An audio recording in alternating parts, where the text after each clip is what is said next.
औज़ुबिल्लाहिमिनश्शैतानिर्रजीम बिस्मिल्लाहिर्रहमानिर्रहीम। Dear students, welcome back. आज हम अपने नेक्स्ट दो चैप्टर्स की कंबाइंड डिस्कशन करने जा रहे हैं और वो है चैप्टर नंबर 12 और 13। Let's start with MCQs.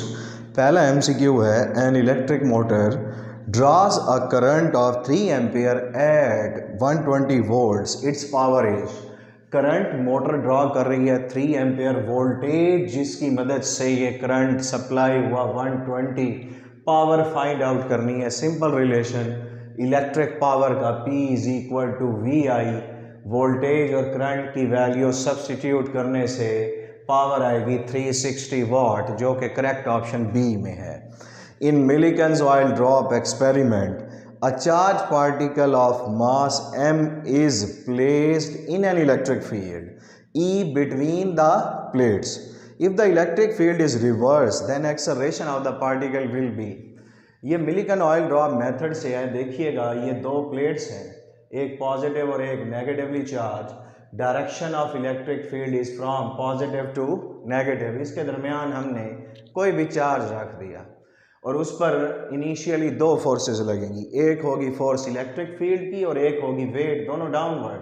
तो initially both forces are equal in magnitude, जिसके नतीजे में क्या होगा कि ये QE is equal to mg। अगर इलेक्ट्रॉन है तो direction of force will be opposite होगी। तो दोनों केसेस में मैग्नीट्यूड सेम होगी। लेकिन अगर इलेक्ट्रिक फील्ड रिवर्स कर दें इसी चार्ज पर, तो now direction of electric field is from bottom to top plate और उसके ऊपर एक एक्सटर्नल फोर्स लगेगी जिसकी डायरेक्शन पहले वाली फोर्स से अपोजिट होगी।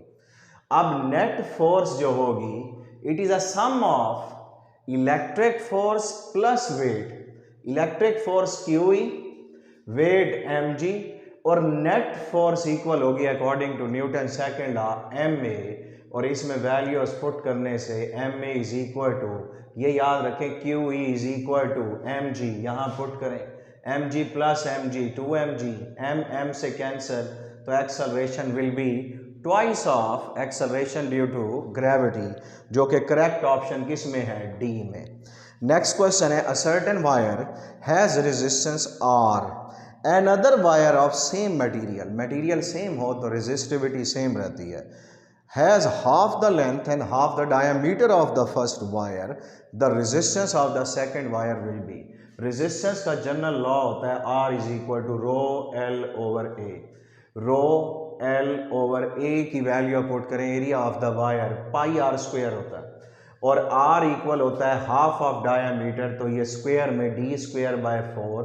तो रेजिस्टेंस की नई वैल्यू फाइंड आउट करनी है। अगर लेंथ को हाफ कर दें तो length becomes L/2 and diameter becomes D/2, तो स्क्वायर में D स्क्वायर बाय 4 और ये 4 ऊपर चला जाएगा, ये 2 नीचे और बच जाएगी इक्वेशन रो L ओवर पाई D स्क्वायर ओवर 4, जो जनरल वैल्यू है रेजिस्टेंस की, और ये कैंसिल हो जाएगा 4/2 से, तो 2, तो new resistance will be twice of its original resistance, जो कि करेक्ट ऑप्शन किस में है, D में है। नेक्स्ट है, at a junction in a network current. Junction से रिलेटेड दो लॉज हैं, एक किरचॉफ करंट लॉ जो कि फर्स्ट रूल है और दूसरा वोल्टेज रूल या सेकंड रूल है, और उसमें यह कहा the net current arriving the junction is equal to the net current leaving the junction. एक सर्किट नजर आ रहा है जिसमें 4 रेजिस्टर एक कॉमन पॉइंट पर कनेक्टेड है। ये कॉमन पॉइंट कहलाएगा जंक्शन, जिसे कॉमन पॉइंट कहा, और दो करंट्स इस कॉमन पॉइंट की तरफ अक्रॉस R1 एंड R2 आ रहे हैं और दो इसमें से बाहर निकल रहे हैं सेम टाइम में।